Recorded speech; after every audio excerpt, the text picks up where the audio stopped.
Everyone, welcome back to my channel, and for today's video we are here at Barangay Esperanza, Alfonso, Cavite, just around 8 minutes from Tagaytay.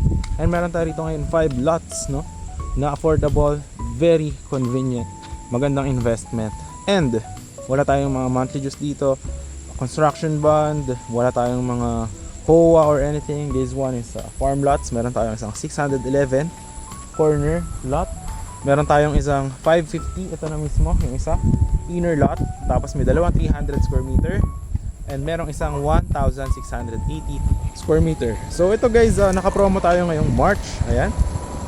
So the price for the corner lot na 611 square meter is for only 6,000 per square meter. Dito naman, dito sa may 550 is 5,500. Yung dalawa doon na 300 is 5,500. And then yung 1,680 square meter is 5K per square meter naman. So ipapaliparan natin ng drone shot in here. So para makita nyo agad kung nasan yung location. Andyan lang yung barangay road. As in, nandyan lang, maglalakad ka lang. And yung project natin ng community is napakaganda. Marami rin nakatira, may kuryente, may tubig, and lahat ng kailangan nyo dito. Ang terms natin sa mga dito is, example lang kinuha nyo is yung 611 square meter times 6,000. 80% po noon ang babayaran nyo, and then deed of sale turnover natin. Yung 20% remaining is sa title transfer na po. And then ito naman sa 550, 5,500 per square meter times nyo po siya. Kung magkano naging price is 80% po noon. Tapos deed of sale turnover, pwede nyo nang gamitin yung lot if what you wanna do with it. Gusto nyo siyang bakuran, taniman, or lagyan ng house, it's up to you. But meron naman ditong kuryente and water if you want to, no? So yan, paliparan muna natin drone shot yung ating property dito. Ayan, 2 lanes po ito, yung concrete road. Ayan. Para mas ma-visualize nyo, I'll show you the drone shot in 3, 2, 1. Ito po yung drone shot. So ito yung ating project guys. So ito na po yung aerial shot. Ayan yung 611 and yung 550 square meter sa tabi niya po, no? So ito siya. Ayan, two-way po yung ating kalsada dito. Ayan, may mga nakatira na rin po. May mga owners na rin po dito. Meron po tayong electricity and water. And yan po, ayan na po mismo yung barangay road, no? Ayan. So maglakad ka lang ng 1 minute is nasa barangay road ka na. And yung Tagaytay naman is just around 8 to 10 minutes. Ayan, kung makita nyo sa may maps, ayan po. And yung Mandes Bayan muna yung madadaanan nyo before yung Tagaytay. So pwede na tayo dito sa may barangay road para makita nyo yung access going sa ating property. So meron tayo dito, ayan yung 611. Tapos yung 500. Meron din tayong 1,680 square meter dito. So ayan. So yung community natin is tahimik lang siya, no? Mga most na nakatira dito is retirees, no? Mga nasa 50s, 60s, 70s, may mga 40s din. Ayan. So mga houses din po dito. So ayan, nandito yung dalawang 300 square meter. So ang price is 5,500 per square meter. Ayan po. So may kalsada po dyan. Papalinis na lang natin kapag binili nyo po yung mga damo. Kasi nagtubuan na po dahil syempre sa taba ng lupa. Ito naman po yung 1,680 square meter. 5K per square meter lamang po siya. So ayan na. Corner lot. Lahat po yan is frontage. Talagang kalsada po lahat. Yung buong corner na yan. So it's up to you kung saan nyo gusto maglagay ng gate or what. So meron na po yung kubo and meron na pong CR yung property natin. Ayan siya, oh. Napakaganda. Perfect na perfect if you're looking for a property now going farm, Airbnb, or investment. So yeah, I would highly advise this one. Yung drone shot, no, napakaganda ng ating property. Ayan, may mga houses na. Tapos ano lang dito guys, ayun lang yung barangay road kung nakita nyo sa video, andyan lang siya. Tapos going to Alfonso Bayan, napakalapit. Mga palengke or you are from Tagaytay, malapit lang din siya. Maraming access going here. So yung 550 is here, no? Ito. Flatland. Ayan siya. So nandito yung muhon. Nandyan yung muhon nun. Hindi ko na lang siya anuhin dahil kumapal na yung damo eh. Pero nandyan yung muhon ng 550. Diretso doon. Ayan. Rectangle siya. Ayan. Yung shape. Tapos meron ka lang ditong katabi na 312 square meter. Ayan. So ayan yung 550 square meter. 4 lanes po. Ito meron pa to. Tumubo lang yung mga damo eh. Ayan. So ayan dito yan, 4 lanes yung ating concrete road here. Ayan, tapos yung 611 naman na corner lot. 611 na corner lot is here naman. Ito naman siya, itong kabila. Ang muhon naman nitong corner lot is nandito sa may dito yan, nandyan. Ayan, nandito yan guys. So padiretso doon, tapos pa-close dyan. Ayan. Ganito yung corner lot. Ayan o. So ito yung motor natin. Ayan, may mga houses din dito. Ayan, may mga ayan, corner lot yan guys. Flat land. May mga puno ng nyog. Ayan, hanggang doon yan sa may mga halaman. Nandun yung kabilang muhon. So kalsada yan lahat guys. Ayan o. Napakalamig ngayon. Ano na ngayon eh? Around 5 PM. So ayan, ito yung corner lot na 611. Ayan, may mga bahay na yan dyan kung nakita nyo sa drone shot. Ayan. So nandun yung muhon hanggang dyan sa may halamanan. 611. Ayan. Okay. So ayan siya. Okay. So yung next naman natin is yan, yung 611. No? Napakaganda. Pwede nyo siyang bakuran or taniman or gawan nyo ng house. Pero kung gusto nyo sa akin pabakuran or pagawa na sa akin ng house, pwede din. Pag-usapan natin yan. Pero yung bakod dito, sa 611 na sukat ko na yan. Kung gusto nyo pabakod, 600,000 po siya. Tapos kung gusto nyo pagawang bahay, kung mga simpleng house, kahit na ng around 2M or 1.5, kaya natin simulan yung bahay nyo. Kompleto na yan, pintura, permit, tapos kasama na rin yung drainage, tsaka electrical lahat. Okay. So ito naman yung 550. Andun yung muhon kasi na 611.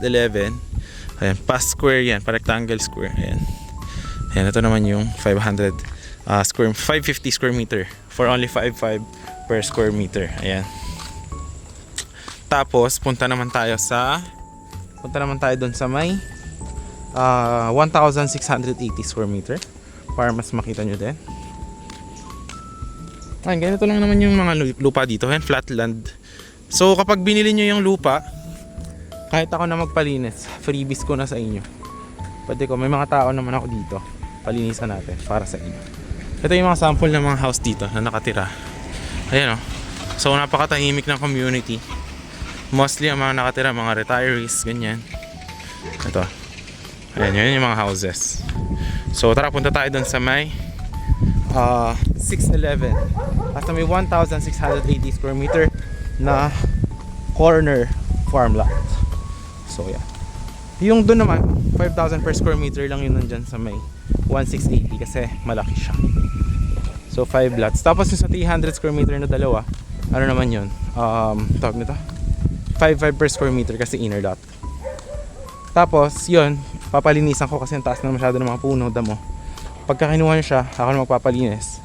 So terms natin, 80% payment, deed of sale, tapos turnover na sa inyo, pwede na gamitin yung lot.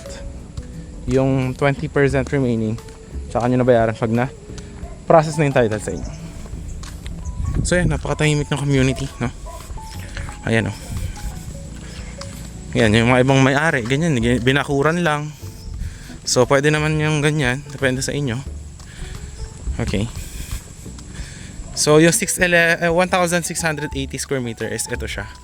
Yan, kung nakita nyo sa drone, paikot yan dito, kalsada, paikot sa 1,680, may papunta yan doon. Tapos may kasada rin yan dito. Tumubo na lang talaga yung damo eh. Ito. Pero ito siya. Ayan, may mga ano rin, bahay na yan, may mga kubo-kubo, no, for you. So yan. Ganyan siya. So ito, actually nakabakod tong ano natin. Itong 1,680 square meter. Yan, may bakod yan, oh. Ito. So yan. 1,680, meron niyang kalsada papasok. Yan siya. Tapos ito, yan, nakabakod yan hanggang doon sa dulo. Paano yan eh, pa square. Yan, may kubo. May bakod yan paikot sa property. Ayan. So flat land, no? Yan, napakaganda guys. May mga puno ng mangga, ayan, puno ng mangga. Tapos may saging, ayan, yakin ito. So kung pumapatak yan, halos ano lang to guys eh. Magkano lang din talaga. Pero kung gusto mo siya gawing for Airbnb or farm, resort, it's up to you. Wala namang kasi restriction dito. So yan, Napakaganda, no? Ikutan natin para mas ma-visualize nyo. Ayan, nakapaikot yung bakod. Ito, pakita ko sa inyo yung bakod ng property. Ayan, meron niyang fence. Ito. Ayan, may barbed wire. Ito. Ayan, may barbed wire yan, paikot doon. Pero kalsada yung lahat, oh. Ayan, may kalsada pa yan dyan. Yung property natin, kalsada yung lahat, paikot. Ayan, hanggang doon. Hindi ko nalalakaran kasi mataas na yung damo. Pero yan, pagka kinuha nyo to, papalinisan ko na lang. Ako na bahala, palinis niya. Para maganda naman pag turn over ko sa inyo. Pero wag natin tanggalin yung mga puno. Sayang, maganda masyado yung mga puno. Ayan, may mga saging, may mga nyog. Ayan, may kubo. Tapos meron dito na CR. Ayan, yung CR dito. Ayan. Okay. So, yun. Kita nyo naman. Actually, meron pa dito na swing eh. Pakita ko sa inyo yun. Swing. Actually, napaganda nito guys. Talagang sa inyo. If I were you, this one. For investment-wise, or gusto nyo siyang tayo property, na mga, what do you call this? For Airbnb. Ayun lang naman yung property. Ayun, may swing. Ayun, diba? Swing dyan. Tapos, ayan, may barbed wire yan. Tsaka may post dyan, paikot. Kalsada yung lahat. So kung gusto nyo mag-gate pa dyan, gusto nyo pa mag-gate dito, it's up to you. Kasagingan. Ayan. So yan, talagang to, maganda to kung gusto nyo siyang gawing parang resort. Approve na approve. Pero kung gusto nyo yung corner lot kanina 611, maganda din yon. Kung gusto nyo naman yung dun sa may 550, okay din. Kung sakto budget, dun na sa 300 square meter, malaki na din yun. Yan buhay yung mga saging, pakita ko sa inyo. Ayan, may mga tubo yung saging. Diba? Napakataba ng lupa dito. So yun guys, kompleto naman yung ating lot tour here. If you're interested, message nyo na ako sa Viber, WhatsApp, nandiyan naman yung details ko. So yun, I hope to see you soon sa inyong pangarap na farm lot. Once again, this is John Rich and see you in the next one. Bye bye.